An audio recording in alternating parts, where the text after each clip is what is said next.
Hola, buenas tardes a todos. Soy Beatriz García, vicepresidenta de la Asociación Española de Esclerodermia y delegada de la delegación en Cataluña. Os doy la bienvenida a esta videoconferencia que hemos organizado como continuación a la que llevamos a cabo sobre afectación gastrointestinal en esclerosis sistémica, en la que la doctora Vera Ortiz Santamaría nos habló de todas las afectaciones posibles y de su tratamiento. Si no la habéis visto o queréis volver a hacerlo, la podéis ver en nuestro canal de YouTube. Hoy vamos a abordar la parte de nutrición, cómo debemos alimentarnos y cómo podemos controlar a través de la alimentación todas estas afectaciones. Contamos para ello con la dietista nutricionista Cristina Soldevilla del Hospital General de Granollers. Son muchas las dudas que se nos plantean en cuanto a la alimentación que debemos seguir, qué alimentos debemos comer, qué tipo de dieta debemos seguir. Oímos que debemos dejar el gluten, los lácteos, el azúcar y no acabamos de tenerlo claro.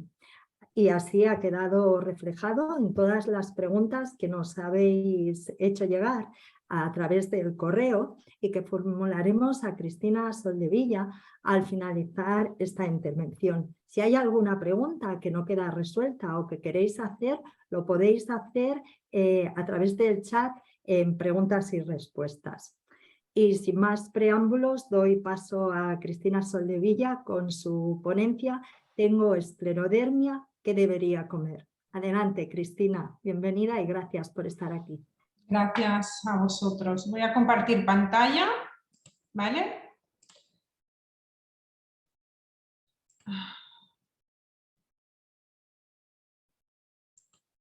Vale, me veis bien, ¿no? ¿Veis la presentación? ¿Sí? Sí, sí, Cristina. Vale. Pues voy a empezar. Bueno, en primer lugar, quiero daros las gracias a la asociación por haberme dado la oportunidad de poder realizar esta charla y así también colaborar en la mejoría de todas las personas que están afectadas por esta patología. También no simplemente quería dar las gracias a la asociación, sino también quería dar las gracias a todas aquellas personas que estáis más allá de las pantallas, ¿no? Y que habéis decidido dar un poquito de vuestro tiempo y escucharme, ¿no? Entonces, bueno, pienso que es importante que os dé las gracias en este sentido. La charla estará estructurada de la siguiente manera. Haré una breve introducción. A continuación, inmediatamente hablaré sobre la alimentación saludable adaptada a la patología que vamos a tratar. A continuación, hablaré sobre la malnutrición y cómo se puede abordar desde un punto de vista alimentario. Y finalmente hablaré de cómo se tratan los trastornos digestivos que muchos y muchas de vosotros padecéis y cómo los abordamos las dietistas nutricionistas cuando lo sufrís, ¿no? Y finalmente cerraré la charla con unas pequeñas conclusiones. Pues sin más preámbulos, empiezo. Como ya sabéis todos vosotros, la esclerodermia es una enfermedad autoinmune, poco frecuente, de origen desconocido y que os afecta básicamente al tejido conectivo y que evoluciona a lo largo del tiempo de manera crónica. A pesar es una enfermedad que no es muy habitual, pero bueno, a nivel mundial se diagnostican entre 150 y 400 casos por millón de habitantes y si nos vamos más hacia nosotros, a nivel estatal, afecta a 277 casos por millón de personas. Claro, en los diferentes estudios, además, se ha visto de que generalmente afecta más a mujeres que a hombres y que la edad que acostumbra a aparecer oscila entre los 30 y los 50 años. Como muchos de vosotros sabéis, esta patología, o sea, no solamente afecta a un órgano, sino que su grado de afectación es muy dispar, o sea, puede afectar tanto a nivel pulmonar como a nivel cardíaco, a nivel renal, a nivel del sistema vascular, de las articulaciones y, como no, del sistema gastrointestinal. En los diferentes artículos consultados de manera reciente, pero no tan recientemente, no de unos años tan próximos, o sea, todos ellos abordan de qué se trata la patología, cómo se trata de un punto de vista farmacológico, ¿no? Pero también hacen mención a la alimentación. Todos ellos, o sea, nos dicen, o sea, que no existe una alimentación específica de cómo tratar la esclerodermia, ¿no?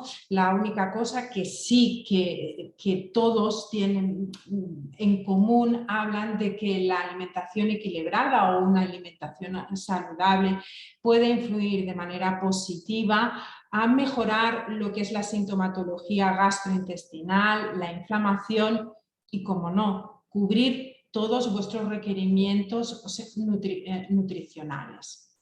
Por tanto, la alimentación juega un papel. Entonces, ¿qué es la alimentación saludable? El principio máximo, si nosotros buscamos en los libros, o sea, cuando hablamos de alimentación saludable, esta es una frase que generalmente sale casi en primera línea, ¿no? Y nos dicen que la alimentación tiene que ser agradable, variada y suficiente. Cuando nosotros queremos conseguir este principio máximo, existen como unas recomendaciones generales que se intentan transmitir y que intentamos que los pacientes, las cumplan. De ellas son el hecho de repartir los alimentos a lo largo del día, que se intente hacer de 4 a 5 tomas al día. Y entonces la gente puede decir, ¿pero por qué?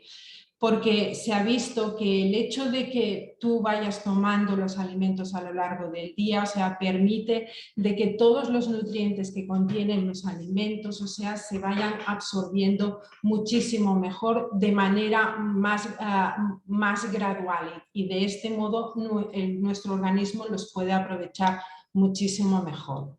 Del mismo modo, se aconseja que haya un intervalo aproximado de unas 3 horas entre comida y comida, ya que de este modo nos permitirá de que los alimentos se puedan digerir de manera cómoda.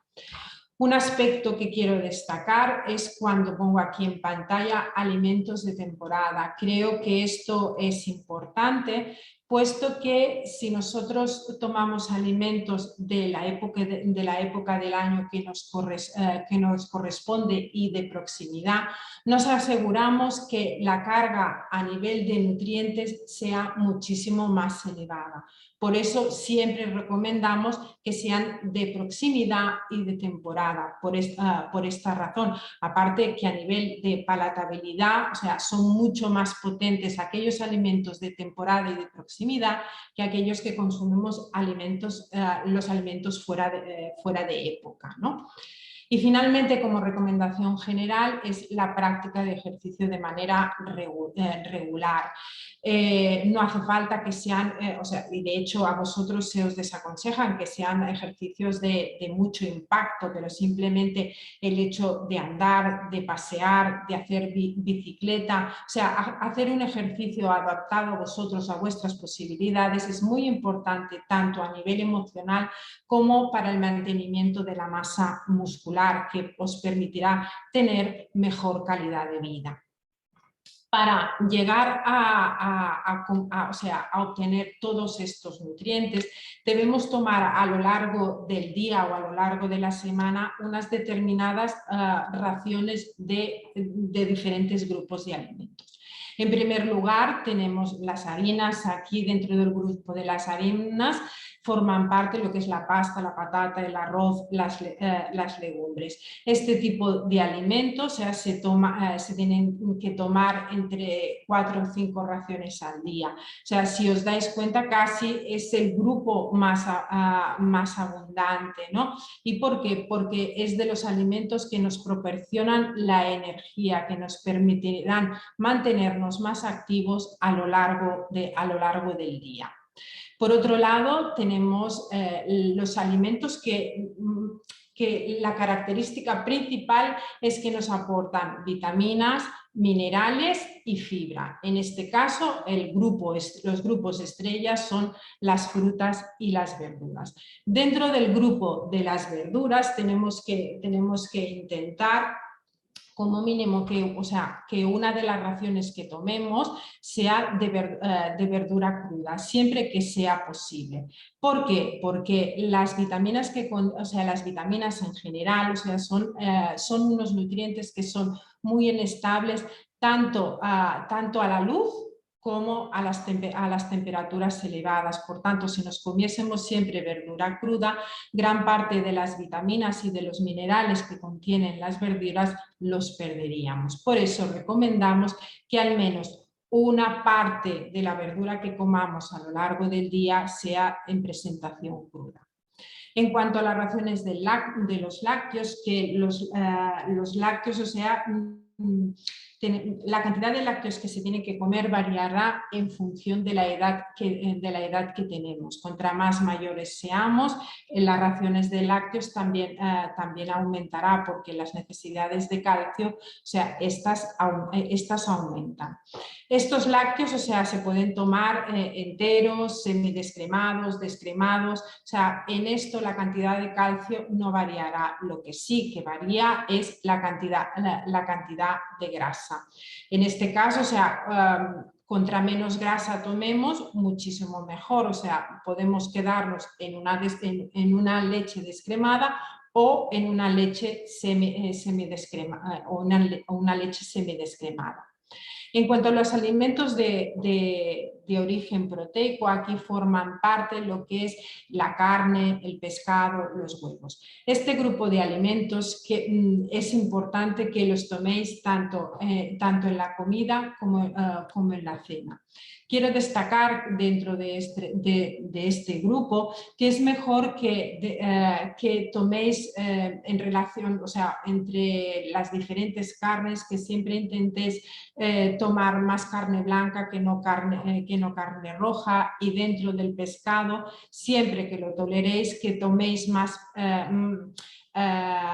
pescado azul que no pescado blanco. El pescado azul, nos proporciona una grasa que es una grasa cardiosaludable y que tiene, es una de las grasas, que sí que está demostrado que tiene un efecto antiinflamatorio, con lo cual, siempre que podáis, intentar incluir dentro de vuestra alimentación pescado azul, ya sea bien salmón, sardinas, boquerones, etc. En cuanto a los alimentos grasos, que dentro de los alimentos grasos forman, aquí encontraríamos también los frutos secos y el aceite, evidentemente. Tenemos que utilizar estos alimentos, porque tienen una serie de nutrientes muy importantes que después especificaré. En cuanto a la parte de la hidratación, tenéis que tomar agua de manera regular. Pero no simplemente puede ser de que os hidratéis a través del agua, también podéis tomar infusiones o caldos vegetales. Lo importante es que os hidratéis, ¿no? Sobre todo aquellas personas, de que tenéis una gran sequedad bucal. Y como ya he dicho antes, también tenéis uno de vuestros problemas, está relacionado con la piel, con lo cual también a nivel térmico es importante de que mantengáis, un nivel de hidratación óptimo a lo largo del día. Estos alimentos, además, para que los nutrientes se absorban adecuadamente, tienen que estar bien repartidos a lo largo del día. Se recomienda que tanto en el desayuno como en la merienda se coman harináceos, es decir, o bien, en este caso, o bien pan, o bien cereales, o por qué no, unas galletas, pero no cualquier tipo de galleta, un tipo de galleta como las galletas María.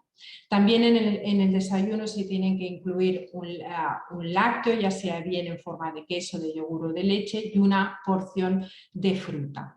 Mientras en el desayuno siempre se aconseja de que hayan estos 3 grupos alimentarios, en la merienda no es estrictamente necesario. El hecho de que tomemos o bien 1 o 2 o 3 dependerá de la distancia que haya entre la comida y la cena o depende de la actividad que tengamos a lo largo de la tarde. Contra más actividad tengamos, nuestra merienda tendrá que ser más importante. En cuanto a las comidas principales, el almuerzo y la cena, tanto una como otra siempre tiene que haber verdura, ya sea bien cruda o cocida, tiene que haber la parte de las harinas y también tiene que haber siempre proteína. Y tenemos que terminar nuestras comidas principales con fruta o bien con un lácteo. Pero, ¿qué cantidad tenemos que tomar de cada uno de ellos? Aquí os muestro una imagen gráfica que os indica la proporción de alimentos que deberíais tomar en relación a las comidas principales, es decir, tanto en la comida como en la cena.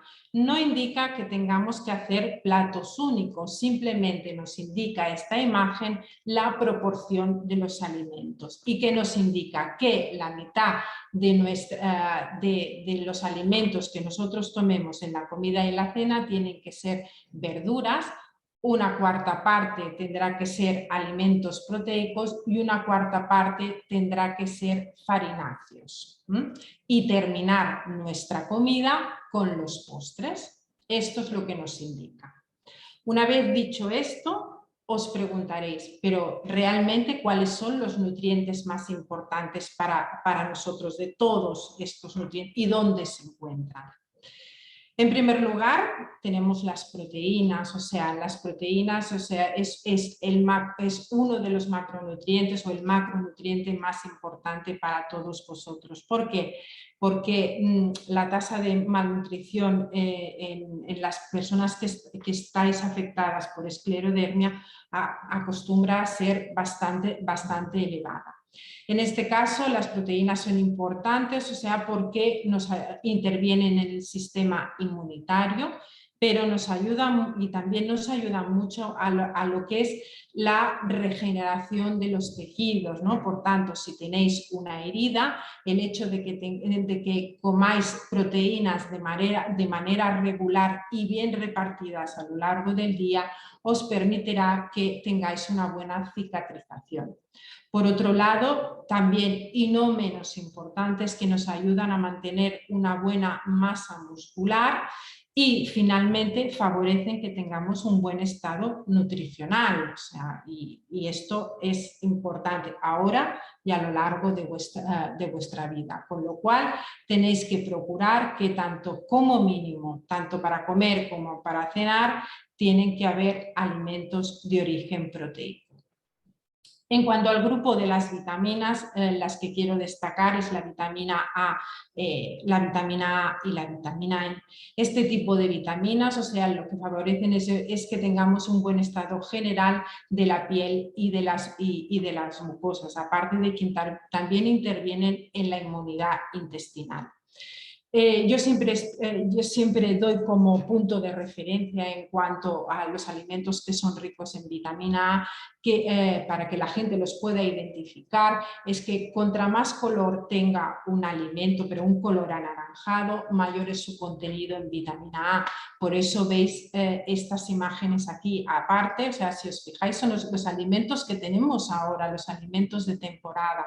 Por tanto, ahora, cuando vosotros vayáis a comprar, procurar siempre poner en vuestra cesta calabaza, ¿vale?, moniato, y los palos santos o los kakis, ¿no? O sea, la tasa de vitamina A es muy elevada. Aparte, este tipo de alimentos, sobre todo lo que es el moniato y la calabaza, a vosotros os va perfecto. ¿Por qué? Porque son alimentos, o sea, que tienen una textura muy suave y un nivel de acidez que os va muy bien, o sea, para aceptarlo y tolerarlos a nivel bucal. En cuanto a la vitamina E, que la vitamina E también es muy importante a nivel de la piel y de las mucosas, se encuentra en cantidades extraordinarias en el aceite, sobre todo en el aceite de oliva virgen, y si es extra, muchísimo mejor. A medida que se van refinando los aceites, esta cantidad de vitamina E va disminuyendo. No solamente encontramos vitamina E en el aceite de oliva, también lo encontramos, por ejemplo, en el germen de trigo y en los frutos secos. También es una buena opción, pero tenemos que intentar que cuando nosotros tomemos frutos secos, que sean frutos secos naturales para no destruir parte de esta vitamina. En cuanto a la vitamina D, que últimamente se están publicando muchos estudios al respecto, se está viendo que mejora el sistema inmunológico, puede influir en la estabilidad de la mucosa intestinal y también interviene en el mantenimiento de la fuerza muscular y, como no, nos ayuda a la fijación del calcio, que eso seguramente muchos de vosotros habréis oído hablar. ¿Dónde podemos encontrar esta vitamina D? Pues en el pescado azul, ¿no? Y como mínimo se recomienda que al menos un par de veces a la semana comáis pescado azul para tener unos niveles óptimos de vitamina D, y que siempre que podáis intentar tomar el sol, como mínimo unos 10-15 minutos al día. Aún así, en los diferentes artículos que he podido leer, es bastante frecuente de que, a pesar de que hagáis, o sea, una dieta fantástica a nivel de vitamina D, es bastante frecuente de que tengáis niveles de vitamina D bajitos, ¿no? Y pues en este caso, si es necesario y no se llega a través de la alimentación, o sea, se tiene que suplementar, y vuestro médico especialista pues os dará el fármaco adecuado para tener unos niveles óptimos, y es fácil de recuperar sus niveles. En cuanto al hierro, que esto también es bastante prevalente en todos vosotros, que tengáis en algún momento anemia, tenéis que tomar alimentos con un alto contenido en hierro. Generalmente se encuentran en los alimentos de origen animal, como son las carnes, los huevos. También tiene un alto contenido en hierro el marisco. Una cosa que quiero dejar clara, que es que la carne roja, o sea, tiene hierro, pero, o sea, no por el hecho de que tenga este aspecto rojizo quiere decir que tenga mucho más hierro que la carne blanca. Simplemente es que tiene hemoglobina, y la hemoglobina es este pigmento que le da este color rojizo, pero la carne blanca también contiene hierro. Cuando tenemos anemia, también tenemos que intentar consumir vegetales de color verde intenso, ¿vale? Que son ricos en ácido fólico y que nos ayudarán a recuperar esta anemia. Finalmente tenemos el zinc, ¿no? El zinc es un tipo de micronutriente que cuando se tienen niveles por debajo de los considerados normales, pueden afectar a lo que es la percepción de los sabores, ¿no? Y claro, muchos de vosotros acostumbráis a tener una alteración de la mucosa oral. Si además le añadimos un déficit de zinc, aún esto puede favorecer de que tengáis menos ganas de comer, con lo cual yo creo que se tiene que prestar atención a este pequeño mineral. Y por otro lado también favorece la cicatrización de las heridas, por tanto, si tenéis úlceras a cualquier nivel, pero que en vosotros es bastante frecuente que las tengáis a nivel de las manos, o sea, procurar pues que os miren los niveles de zinc, y si estáis por debajo de lo normal, pues que os suplementen, ¿eh? Pero antes de llegar a la suplementación, intentar potenciar aquellos alimentos que contienen más zinc. En este caso son las legumbres y los alimentos de origen proteico, como antes ya he mencionado. En relación a los artículos que he comentado anteriormente, o sea, ya he dicho de que hablaban sobre cómo trataban, o sea, cómo se trataba, qué era, cómo se trataba desde un punto de vista farmacológico, ya nos incidían sobre la importancia de la alimentación, pero también hacen, o sea, en muchos de ellos, o sea, explican de que la prevalencia de la malnutrición oscila entre un 15 y un 58% y que normalmente la causa de esta malnutrición viene derivada por las alteraciones gastrointestinales. ¿Cómo los tratamos? ¿Cómo tratamos nosotros los especialistas en nutrición, o sea, la malnutrición, cuando nosotros recibimos un paciente con malnutrición? De las primeras cosas que hacemos es decirles que tienen que comer más veces al día. Antes os he comentado que deberíamos hacer todos unas 4 o 5 comidas al día. En este caso las aumentamos, porque y más en vosotros, al menos yo lo he visto también con los pacientes que atiendo aquí en consulta, que muchos de ellos me dicen que tienen menos hambre, ¿vale? O a veces ellos mismos no son ni conscientes de que comen menos de lo que comían anteriormente. Por tanto, para cubrir las necesidades energéticas, proteicas y nutrientes a nivel en general, se tienen que aumentar estas comidas y tienen que ser comidas de poco volumen, porque enseguida os quedáis llenos. Es muy importante, por otro lado, que intentéis hacer variar vuestros menús, variar los colores, porque contra más variados sean los menús, más variados sean vuestros colores, cuando pongáis una mesa, mayor interés tendréis por aquello que vayáis a comer. Esta frase de aquí, o sea, que pone aquí, no beber mucho durante las comidas, esto quiero especificar, no significa que diga que no bebáis en las comidas, sino que no bebáis mucho. ¿Por qué? Porque claro, si una persona tiene poca hambre, si empieza a beber muchísima cantidad de agua o de líquido, o sea, su estómago se va a llenar de agua y el agua es el único nutriente que existe, el único alimento que es acalórico, ¿vale? Por tanto, no nos podemos llenar de agua y consumir aquellos alimentos que nos aporten los nutrientes que realmente necesitamos en estos momentos. Tenemos que beber, sí, pero a sorbitos, no en demasía. Y finalmente dices, vale, tengo que comer muchas veces, tengo que comer poco volumen, ¿no? Pero tengo que aumentar la carga calórica de aquello que yo vaya a comer. ¿Cómo lo hago? Aquí os pongo diferentes ejemplos. Por ejemplo, cómo podemos enriquecer nuestros platos desde un punto de vista proteico. Pues mira, por un lado tenemos el yogur. El yogur es un alimento que lo encontramos con facilidad en todos los sitios. Tenemos los yogures ricos en proteínas. Una de las dificultades que os podéis encontrar con los yogures ricos en proteínas es su densidad, ¿no? Y a veces, si tenéis la boca muy seca, puede ser que en el momento que vosotros tengáis que hacer el bolo alimentario os cueste mucho de desplazar. Tenéis que saber que existen yogures ricos en proteínas en presentación más líquida, como más para beber, ¿vale? Y que la carga proteica es muy elevada. Además, o sea, los encontramos también en presentaciones de sabores, ya sea puede ser en sabor plátano, en sabor fresa. Pequeña acidez también nos ayudará en el acto reflejo de la devolución, ¿vale? Para aquellos que tengáis quizás problemas en este sentido.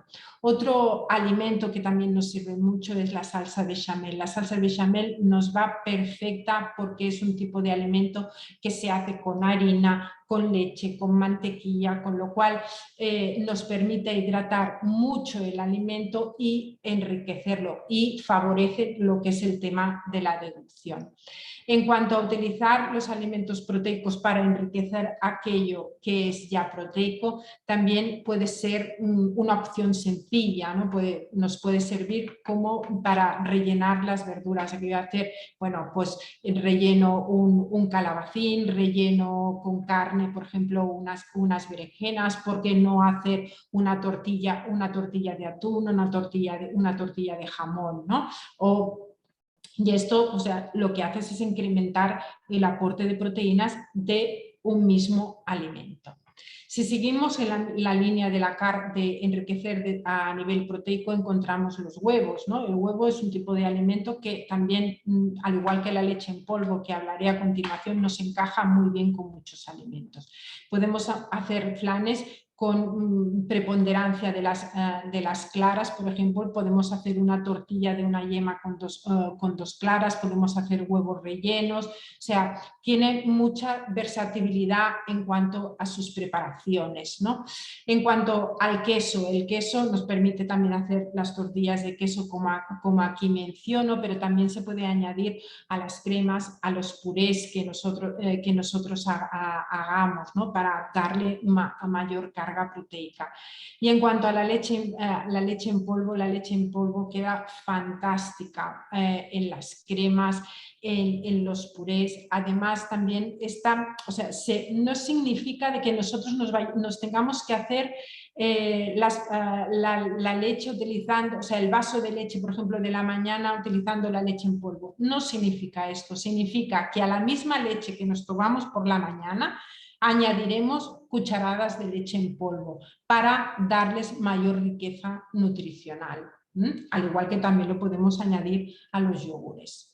Si lo queremos enriquecer desde un punto de vista calórico, en este caso, por ejemplo, podemos utilizar la mermelada, enriquecer el yogur, por ejemplo, de la tarde con un poco de mermelada, o poner un poco de mermelada en un queso fresco, o poner miel encima de un queso fresco, o en la cuajada, por ejemplo, en la cuajada que nosotros nos vayamos a tomar.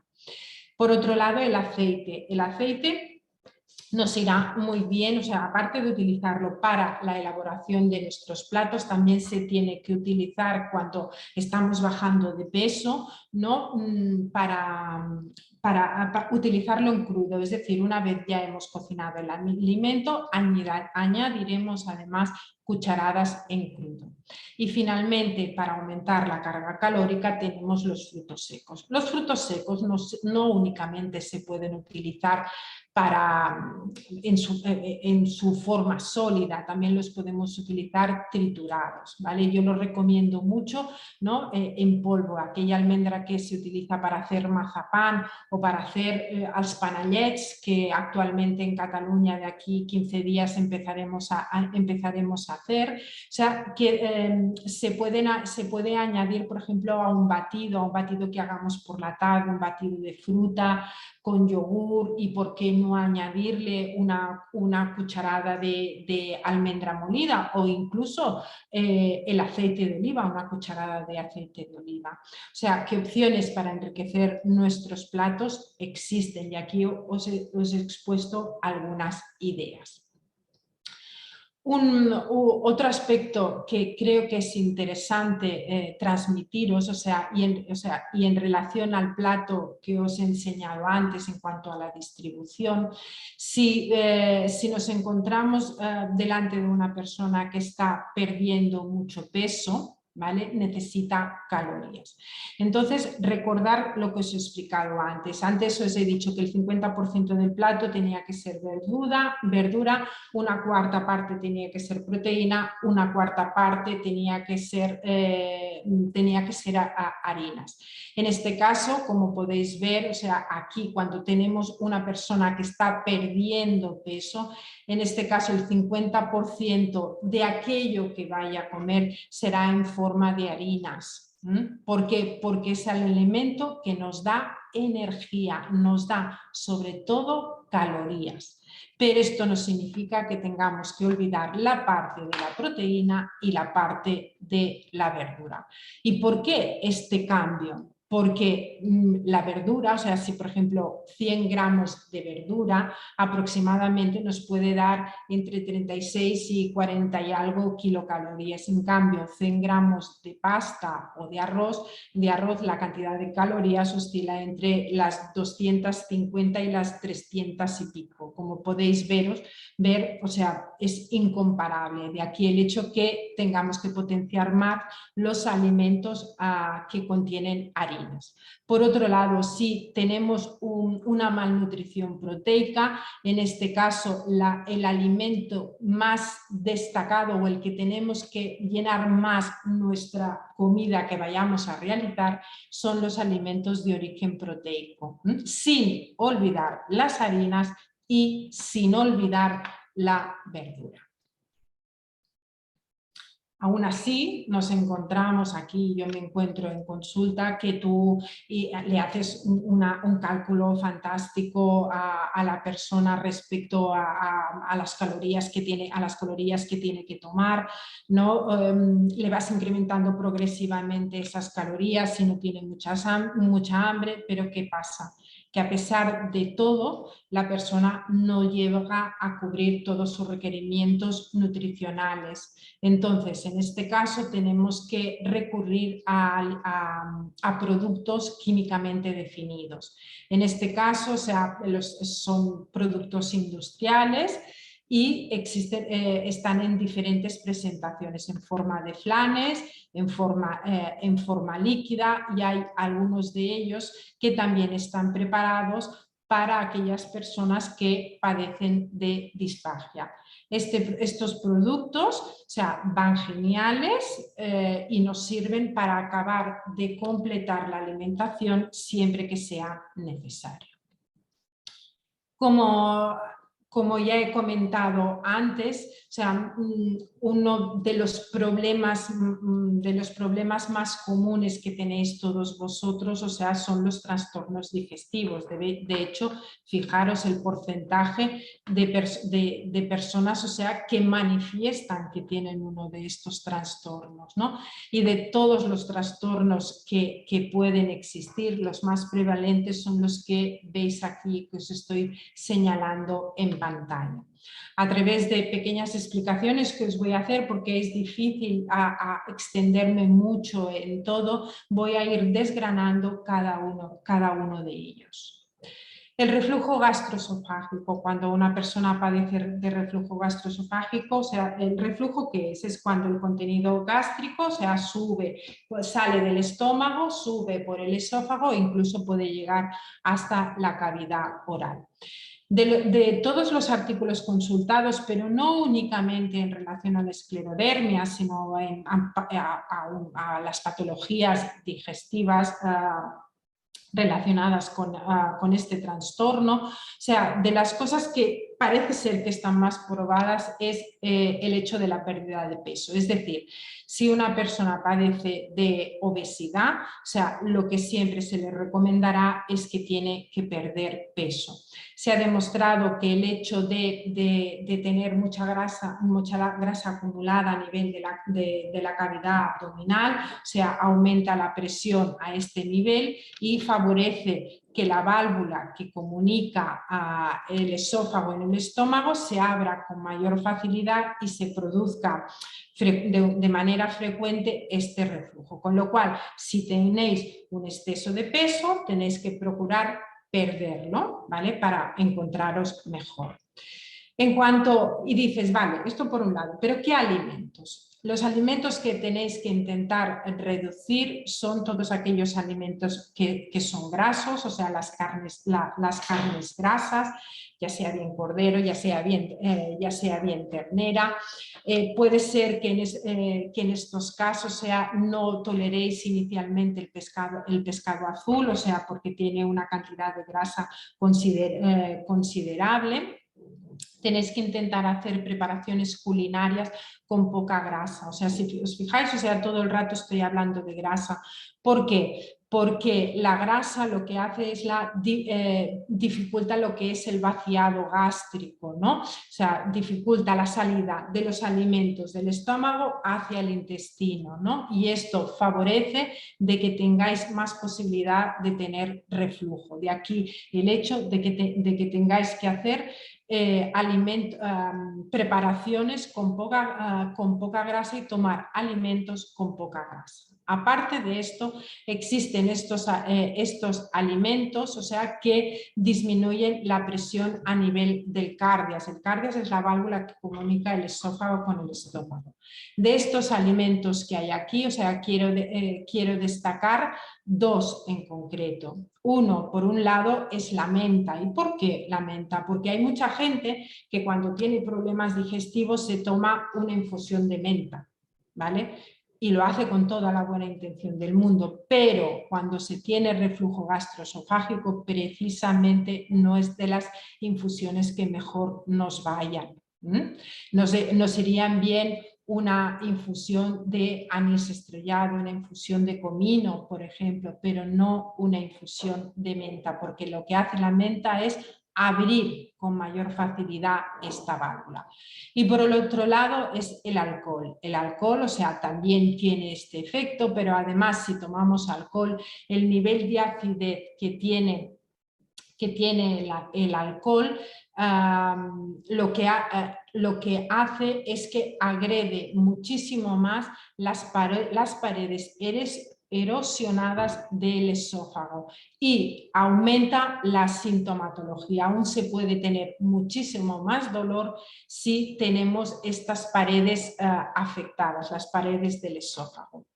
No simplemente, o sea, el alcohol, o sea, puede agredir, irritar la mucosa del esófago, sino también estos alimentos que vemos aquí, ¿vale? Por tanto, tenemos que eliminar todos, o sea, todos los cítricos, o sea, todo lo que es el zumo de las naranjas, las mandarinas, los zumos en general, porque el pH que tienen es más ácido que el pH que se encuentra en el estómago. También se tiene que eliminar el café, indistintamente qué tipo de café, tanto si es un café descafeinado como un café normal, porque se ha visto que lo que hace es agredir, irritar más la mucosa esofágica. Lo mismo ocurre con las bebidas con gas, las especias, ¿no? y los productos integrales.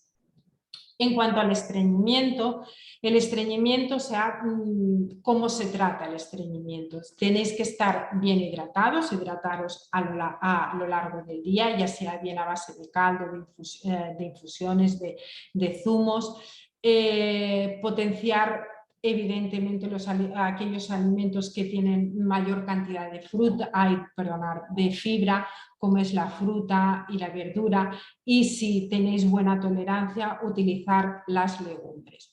En cuanto a los alimentos que tienen un alto contenido en fibra, tenemos que ser prudentes, tenéis que ser prudentes. ¿Por qué? Porque muchos de vosotros, o sea, tenéis lo que se denomina hipomotilidad intestinal. ¿Qué significa esto? ¿No? Que vuestros intestinos se mueven más despacito, se mueven más lentamente.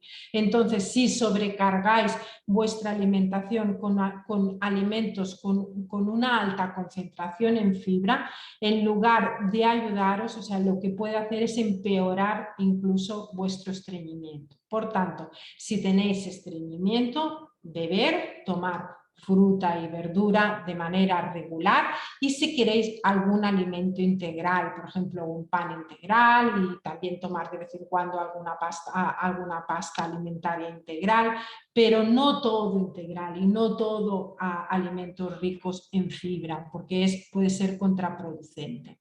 Sazonar al máximo vuestros alimentos con aceite de oliva. Si, por ejemplo, tenéis, a lo mejor los alimentos os repiten y notáis que quizás si utilizáis un aceite de oliva con mucho sabor no sienta bien, es igual, podéis utilizar un aceite que sea suave. ¿Por qué? Porque los aceites en general tienen una propiedad que se denomina colagoga. ¿Eso qué significa? Que lo que hace es estimular la vesícula biliar. La vesícula biliar, cuando se estimula, lo que hace es liberar bilis, y la bilis, uno de sus efectos es que aumenta la actividad de vuestro intestino y permitirá con mayor facilidad el desplazamiento de la masa fecal. Por otro lado, tenéis que realizar ejercicio de manera regular, aunque sea simplemente andar. Y finalmente, una acción muy sencilla es hacer masaje en vuestra barriga, en el sentido de las agujas del reloj. Desde la parte derecha, dando vueltas o haciendo masajes en circulares, hasta la parte izquierda de vuestro abdomen. Esta es una manera muy sencilla de ayudar a vuestro organismo a desplazar el bolo fecal. A continuación os hablo de la gastroparesia. La gastroparesia es cuando vosotros tenéis tenéis vuestro estómago vago, para que me entendáis. Es decir, de que le cuesta liberar al estómago su contenido hacia el intestino. Cuando nos encontramos ante esta situación, es muy importante, más importante aún, hacer pequeñas comidas y de poco volumen.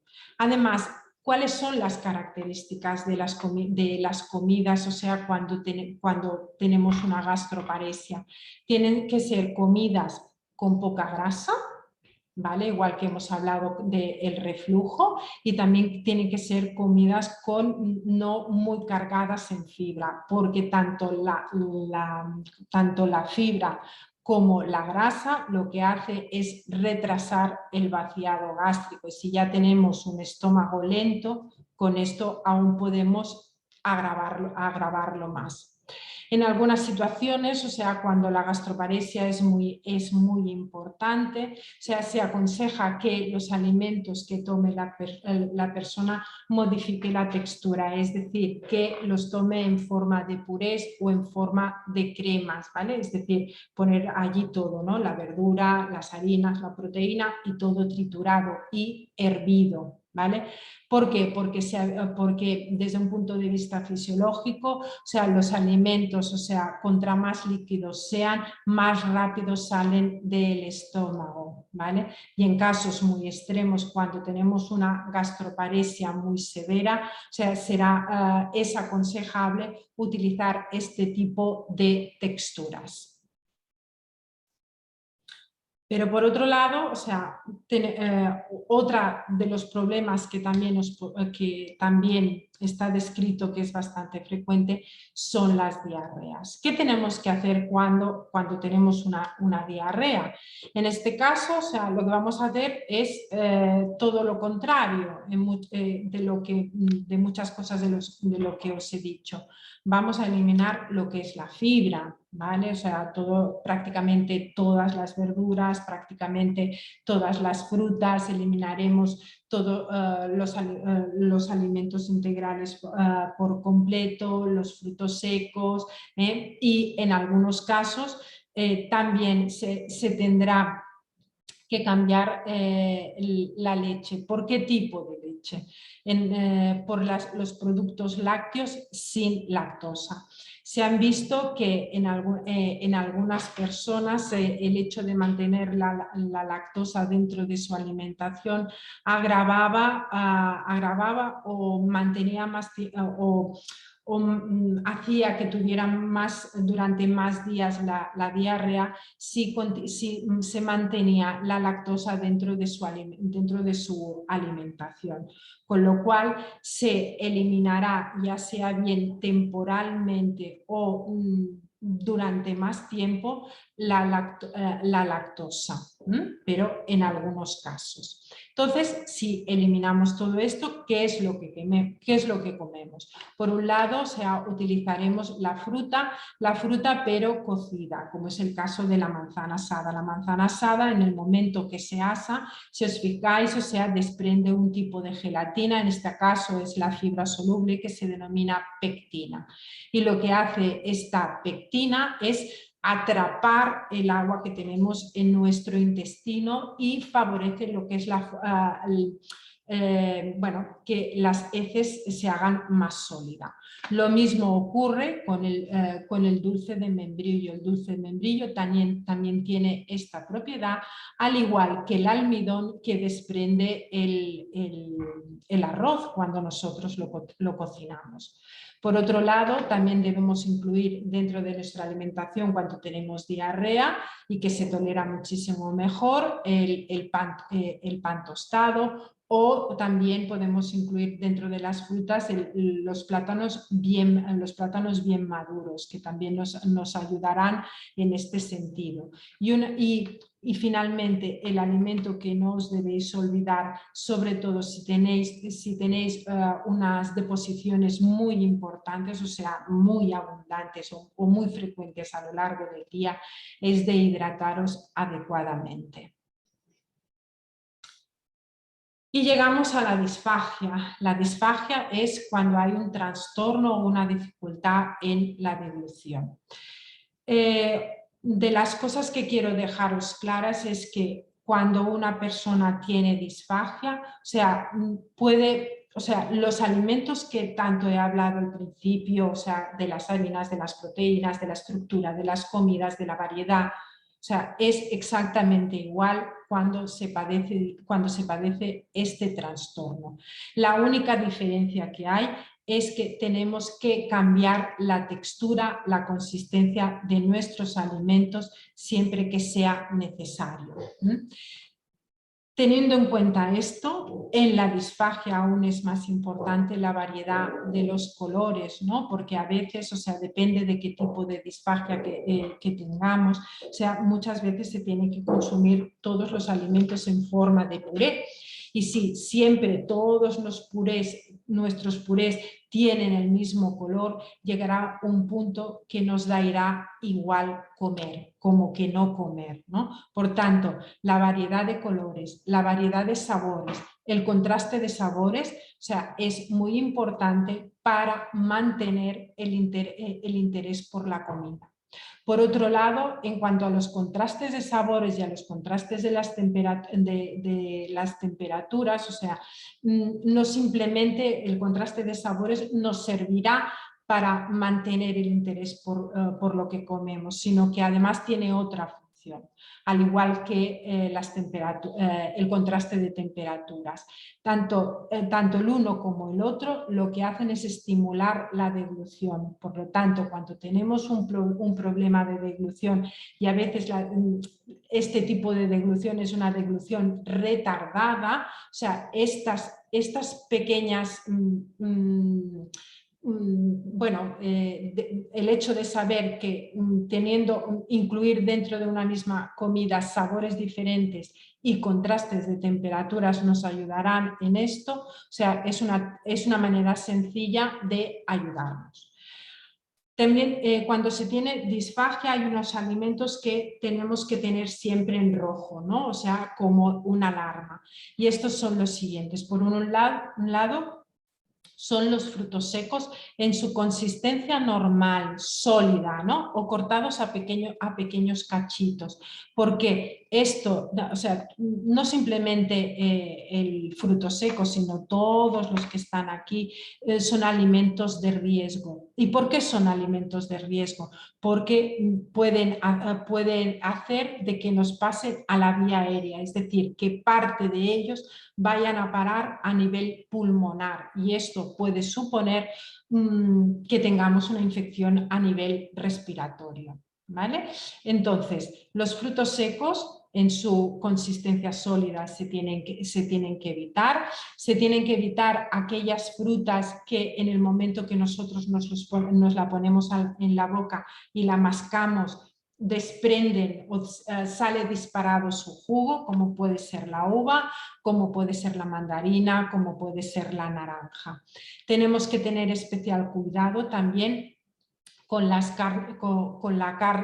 carnes duras, ¿no? Aquellas carnes que nosotros no podemos triturar bien simplemente con el acto de masticar, también es un peligro.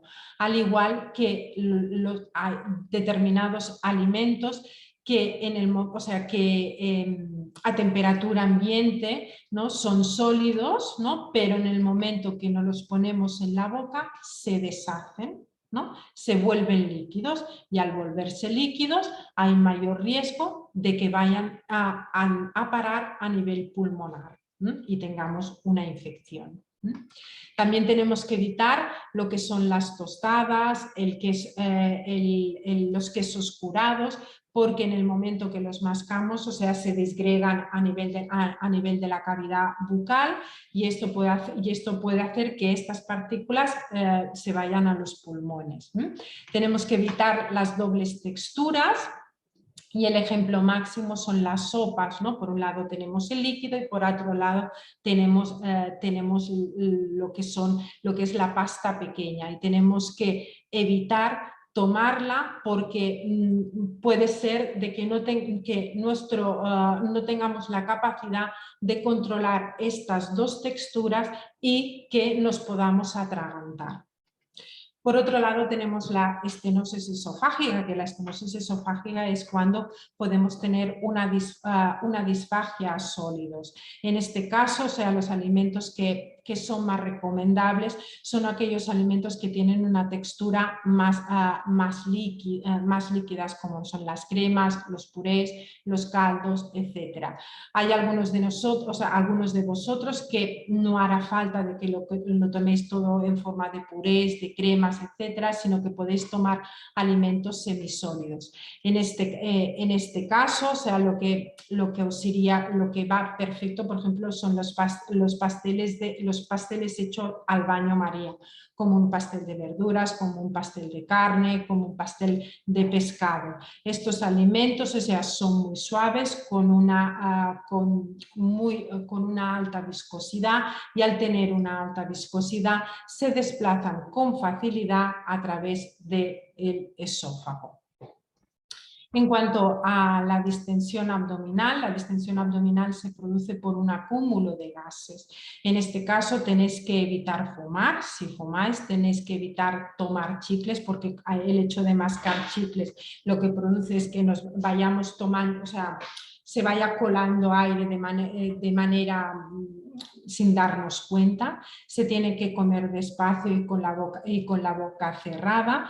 Y se tienen que evitar determinados alimentos, como son, por un lado, son las bebidas con gas, pero también se tienen que evitar todos los alimentos flatulentos, lo que son la col, la coliflor, las coles de Bruselas, las alcachofas, las legumbres, etc.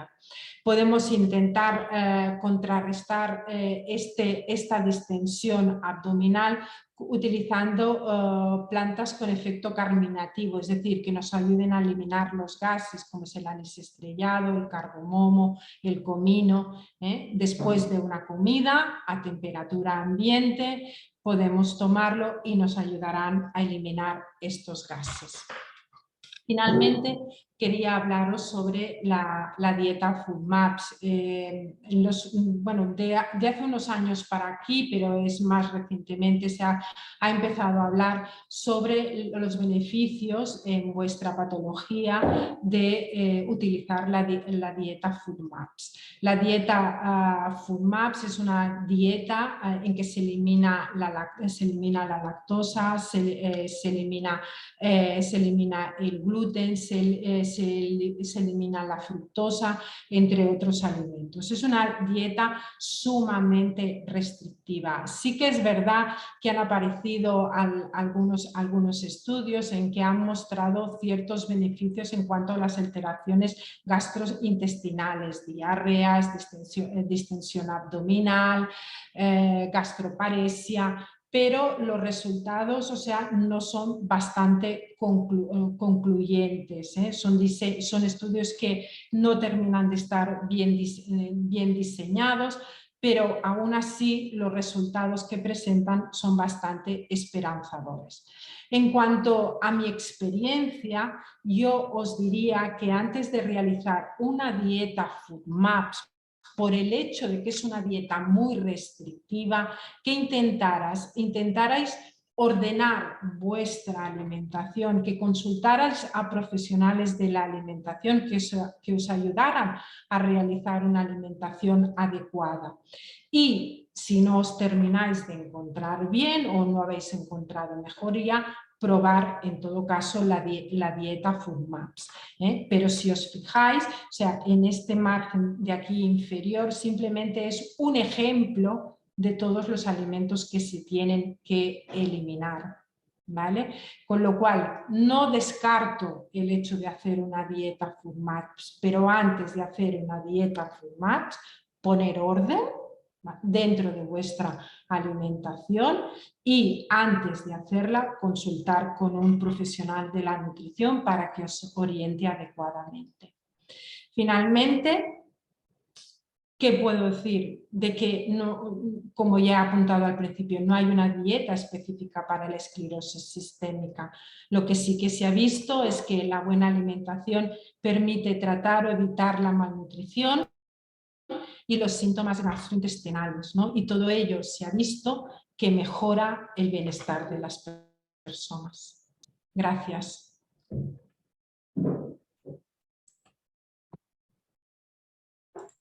Gracias, Cristina.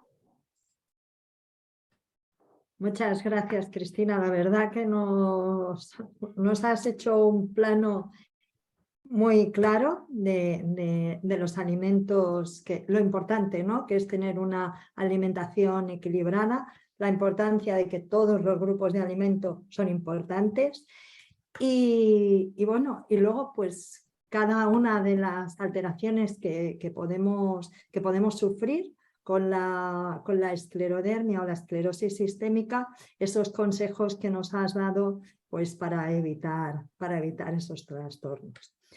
Han sido muchas preguntas las que nos han hecho llegar, pero también han sido muchas las que con tu exposición han quedado resueltas. No obstante, te voy a formular algunas de las que nos han hecho llegar a ver qué opinas. Mira, una de ellas nos dice, ¿qué opina sobre los suplementos de omega 3 y magnesio para ayudar a inflamaciones y ayudar a descansar? Bueno, dentro de estos suplementos, o sea, si me centro, por ejemplo, hablaré en un principio del magnesio. El magnesio sí que es verdad, o sea, cuando se toma en forma de suplementos, va bien sobre todo a nivel de las rampas, ¿vale? De cuando una persona tiene rampas. Pero a nivel de lo que es el propio descanso, o sea, yo al menos, o sea, desconozco que hayan estudios en relación a este efecto.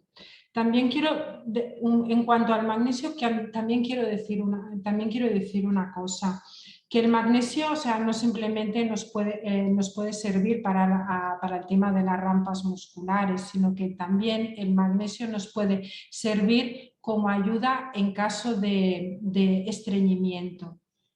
¿Vale? Si tomamos magnesio en forma de comprimidos, en polvo, etcétera, nos ayudará a mejorar nuestro hábito deposicional. ¿vale? La única cosa que si se toma magnesio se tiene que regular, ir probando la cantidad que nos va bien, ¿no? Para que no hagamos deposiciones en escopeta, para que nos entendamos, porque no es bueno que tengamos este tipo de deposiciones, ¿vale? Pero el magnesio nos va muy bien porque nos ayuda a estimular este movimiento intestinal que antes he dicho que vamos un poco cortos en este sentido. Y en cuanto a los omega 3, o sea, es uno de los suplementos que hay estudios al respecto que sí que va bien en relación a la inflamación. Es en relación a esto que me preguntaban, Sí. ¿verdad? Pues sí, hay estudios al respecto, o sea, que sí, que se ha visto de que mejora la inflamación. Pues perfecto, queda más que resuelta la pregunta. Luego nos hacen llegar una pregunta en la que nos dicen, tengo dudas sobre los probióticos. Cuando tienes gastritis crónica y reflujo severo, al tomar durante años omeprazol, el pH cambia y el caldo de cultivo de virus y bacterias es en exceso o no tan buenas por no tener un equilibrio, entiendo, de la microbiota. No tengo claro si con los probióticos también estoy alimentando ese desequilibrio o alimentando a las bacterias malas. Vale. A ver, los probióticos, a ver, tienen su función, ¿vale?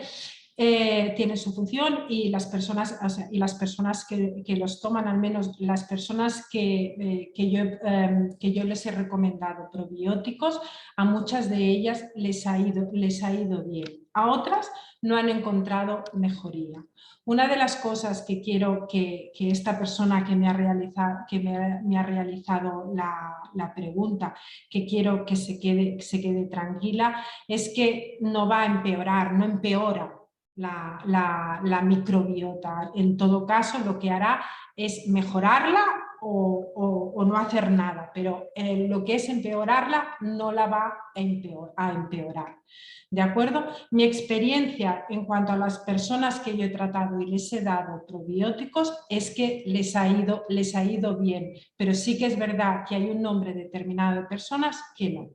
En cuanto a los estudios consultados, o sea, por eso quiero transmitiros que hay una disparidad de resultados, o sea, no todos los resultados que han expuesto, o sea, son iguales. De hecho, unos dicen una cosa, otros dicen otra cosa, con lo cual, o sea, no podemos sentar cátedra diciendo que los probióticos a las personas que tienen esclerodermia siempre les irán bien, ¿vale?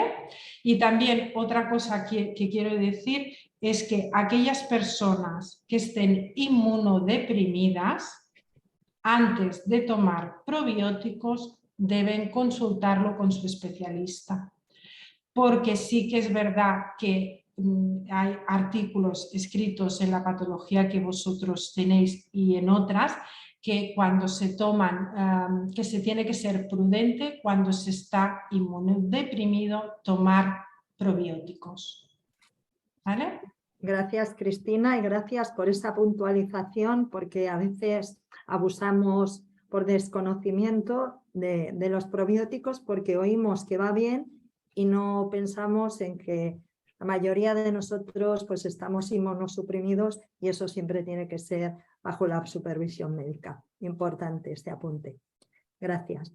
Otra pregunta que nos hacen llegar es ¿por qué una misma comida hay veces que sienta bien y otras veces mal? A ver, aquí pueden influir muchos factores, ¿vale? Puede ser de que a lo mejor no sea preparada de la misma manera, ¿vale? Y al no ser preparada de la misma manera, puede ser de que la toleremos de un modo o de otro y de otro no. Pero también hay otro aspecto que muchas veces no somos conscientes, que es la parte emocional, ¿vale? Cuando una persona ha tenido un disgusto, cuando una persona está estresada, o sea, segrega muchísimo más a jugos gástricos, ¿vale?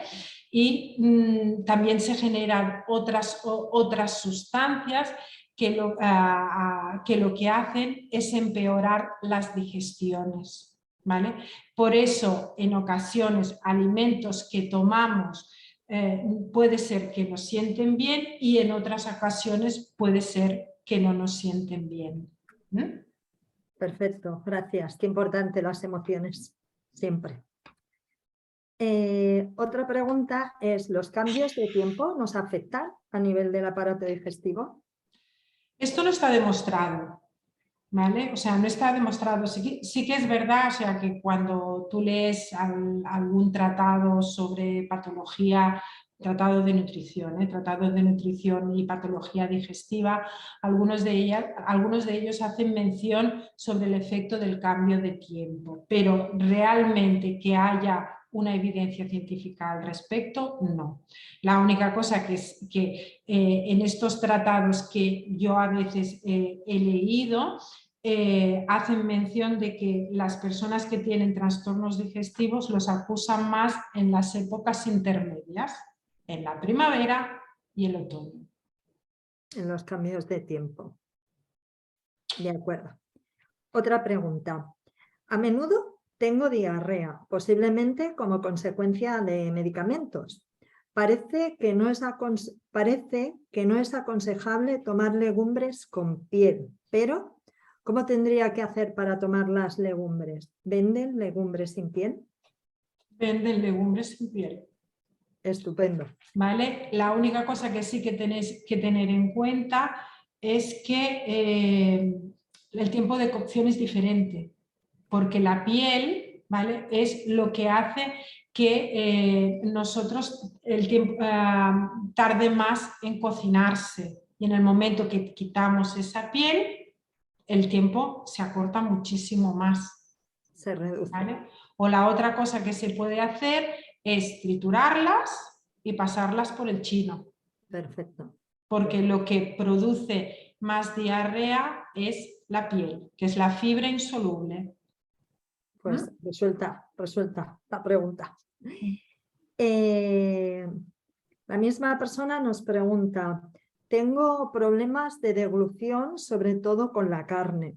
¿Puedo incluir en mi menú seitán y el tofu, que son más fáciles de tragar, sin dejar de comer pescado?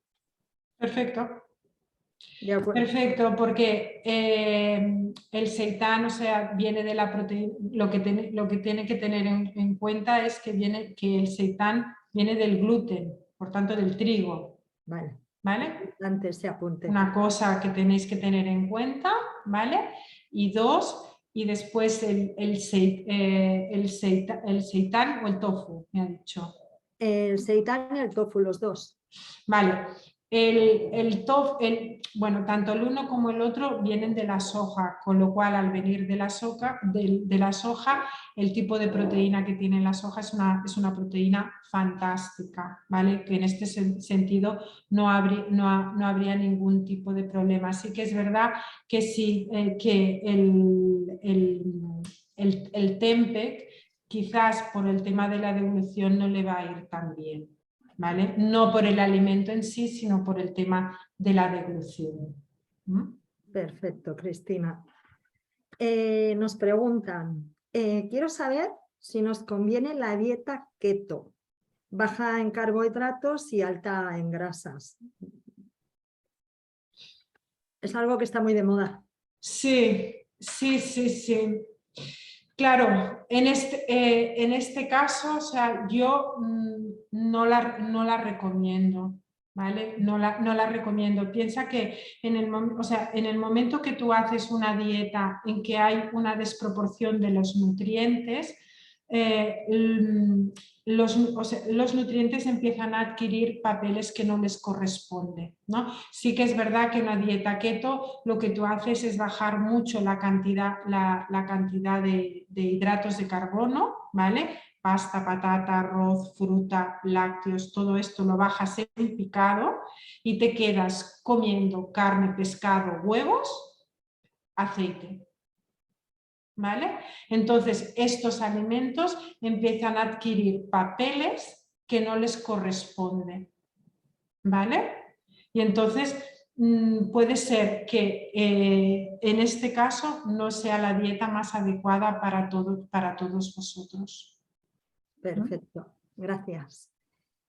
Luego también nos preguntan, vale, ¿los alimentos alcalinos son recomendables para personas con esclerodermia? ¿Sería recomendable la dieta macrobiótica? A ver, el tema es que ya sé de qué me habla. Alimentos alcalinos estaríamos hablando de la fruta, de la verdura, de la patata, de las legumbres. A estos se les denominan los alimentos alcalinos por excelencia, ¿vale? Y está relacionado mucho con el tema de la inflamación, ¿vale? Al igual que la dieta macrobiótica, ¿no? Claro, evidencia científica no hay, ¿vale? O sea, sí que hay artículos en algunas revistas, pero los diseños, o sea, son con muy pocas personas, los resultados no son concluyentes, ¿no? Entonces, yo recomendar una dieta de este tipo sería muy prudente. La otra cosa es que, por ejemplo, decir, pues mira, de los alimentos que me aportan harinas, ¿no? Por ejemplo, la pasta, la patata, el arroz, ¿no? Se dice que la pasta y el arroz son más, acidifican más, y en cambio lo que es la patata y la legumbre son más alcalinos. Pues bueno, si quiero utilizar siempre patata y arroz como patata y legumbre como base de mi alimentación para cubrir lo que es la parte de las harinas, genial, ¿vale? Al igual que utilizar muchísimo más pescado, por ejemplo, que carne, que siempre el pescado es muchísimo más alcalino que la carne, o los frutos secos también son más alcalinos, ¿vale? Pero no hacer una alimentación extraña, ¿vale? Y menos sin ser dirigidos. Sí, la importancia, ¿no? Siempre de tener a un profesional detrás, no hacer nada por nuestra cuenta, que ya bastante tenemos. He formulado las preguntas que nos han llegado a través del correo, pero veo que en el chat tenemos algunas. Vamos a ver qué preguntas nos hacen las personas que nos están siguiendo. Nos hablan pues otra vez del gluten. Dicen, ¿el gluten puede empeorar la sintomatología? No, no soy celíaca, pero desde que he dejado el gluten me encuentro mejor. A ver, claro, hay personas que, por ejemplo, que no son celíacas, ¿vale? Que no son celíacas, les hacen todas las pruebas pertinentes para poder descartar la celiaquía, ya sea bien un análisis clínico, una biopsia intestinal o los marcadores genéticos, etcétera, y aún así salen negativos. Pero, ¿qué pasa cuando una persona te dice es que yo cuando no tomo gluten me encuentro mejor?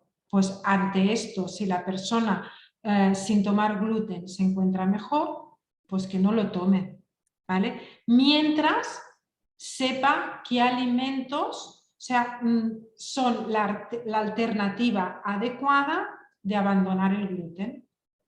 Perfecto. Al final tenemos que ir midiéndonos nosotros mismos. Otra pregunta. Dice, perdón por si lo ha comentado la doctora porque he llegado tarde. ¿Qué opina del hecho de tomar diariamente omeprazol? ¿Habría alguna alternativa? A ver, claro, el tema está es que el omeprazol sí que es verdad que cuando se toma en periodos muy largos, o sea, nos cambia el pH, el nivel de acidez de nuestro estómago, y esto puede influir en la absorción del calcio, del hierro, de las proteínas, ¿no? Pero claro, si en el momento que nosotros quitamos el omeprazol o cualquier tipo de fármaco que haga esta función, la función del omeprazol, nos encontramos muchísimo peor, ¿qué hacemos? ¿No? Y esto a la larga puede tener más consecuencias, ¿no? Entonces, yo en todo caso, o sea, lo que haría es intentar hacer una dieta que sea de más fácil digestión, ¿vale? Y al hacer una dieta de más fácil digestión, probar de quitarlo, ¿no? Y a ver qué pasa, ¿vale? Vale. Pero a veces es complicado, ¿eh? Es complicado. Eliminarlo siempre. Perfecto. Otra pregunta nos dice, hola, tengo mucha acidez y tomo lantoprazol. Este medicamento me hace daño si lo tomo por tiempo indefinido. Bueno, volveríamos un poco a la pregunta anterior. Es que este es el tema, ¿no? O sea, claro, si se quitan los protectores gástricos y se encuentra muchísimo peor. Ya, estamos en lo mismo. Vale, hay otra pregunta en relación a los frutos secos que nos has hablado de ellos y nos dicen que pueden hacer que la digestión sea más pesada. Sí, si te lo tomas en cantidades enormes, ¿vale? Cuando nosotros decimos de incluir los frutos secos de manera diaria, nos referimos a tomar 20 gramos. Sí. Que es un puñado. Y una cosa que me he olvidado de decir, ¿vale? En relación a esto, que no todos los frutos secos nos valen, ¿vale? Que los frutos secos que tenemos que potenciar son las almendras, las avellanas o las nueces. Claro, ¿vale? porque al respecto la misma persona nos pregunta la fruta seca, ¿no? Como pasas, orejones, higos secos. Es diferente, es diferente. Lo que nos da la fruta deshidratada, ¿vale? Que a esto se le denomina fruta deshidratada, aunque todo es fruta seca, nos aporta sobre todo fibra, ¿vale? Y azúcares. Vale. ¿Vale? Pero no proteína ni grasa, que es lo que nos aporta los frutos secos, almendras, avellanas y nueces. Almendras, avellanas y nueces. Almendras, avellanas y nueces nos aporta fibra y fibra, grasa, proteína. Y lo que es la fruta deshidratada nos aporta fibra y nos aporta azúcares. ¿Vale? Perfecto. En cuanto a los protectores gástricos, nos vuelven a preguntar que si hay alguno mejor que otro. Esto, a ver, yo no soy médico, yo soy dietista, nutricionista.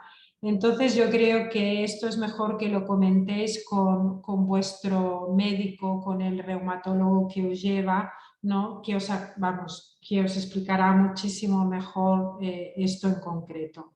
Vale. Pues con respecto, bueno, una pregunta de ejercicio, que se ha hecho mención a la importancia que tienen, nos dicen si los hipopresivos son aconsejables o desaconsejables. Hombre, yo creo que son aconsejables. Vale. ¿Vale? O sea, porque también os ayudará a fortalecer todo lo que es esta zona a nivel muscular y que iría muy bien. Perfecto. Y luego hay una persona que nos dice, sin tomar aceites, vomito cada noche aceite. No tengo vesícula. ¿Cómo se genera? No entiendo la pregunta. Está así escrita, Cristina. Sin tomar aceite, o sea, no debe de consumir aceite, y dice que vomita cada noche, pues debe ser una sensación. Pero claro. Al no tener vesícula, no sé si debe de ser... Ya, pero claro, pero puede ser que no tome aceite, pero puede ser que tome otro tipo de alimento graso. A lo mejor es que vomita también porque tiene la válvula que comunica el esófago con el estómago, o sea, no cierra bien y a lo mejor vomita también por esto. O sea, que es difícil poder dar una respuesta concreta y correcta para esta persona me falta información. Sí. Y luego hay una pregunta que, bueno, te la voy a formular, ya será la última, que no sé si estará en la línea D, pero nos dice: buenas tardes, ¿el uso prolongado de prednisona puede interferir en las pruebas de espirometría? Pues otra vez vuelvo a decir lo mismo, ¿no? O sea, de que en este caso mejor que se lo comenten a su médico de referencia. Sí. ¿Vale? Porque yo lo respondería por intuición, pero no porque tenga la información adecuada. Perfecto. No quería dejarla ahí, quería formularla y con esa pues ya hemos concluido. Nos hemos pasado un poco, o sea, el tema, pues bueno, ya has visto, Cristina, que nos despierta mucho interés, porque vivir con reflujo, con ardor, con problemas de diarrea, con estreñimiento, Sí. pues hace nuestro día a día pues verdaderamente muy, muy complicado. Agradecerte que nos hayas dado tanta información, que nos hayas dado tantos consejos, que seguro que puestos a la práctica nos van a ayudar mucho, y no puedo más que agradecerte y que, bueno, que contaremos contigo siempre y espero que tú lo hagas con nosotros siempre que lo necesites. Pues un placer, de verdad. Un placer. Muchas gracias a todos los que nos han seguido, que seguro que les ha sido muy, muy interesante. Nos vemos pronto y un abrazo para todos. Hasta luego. Adiós.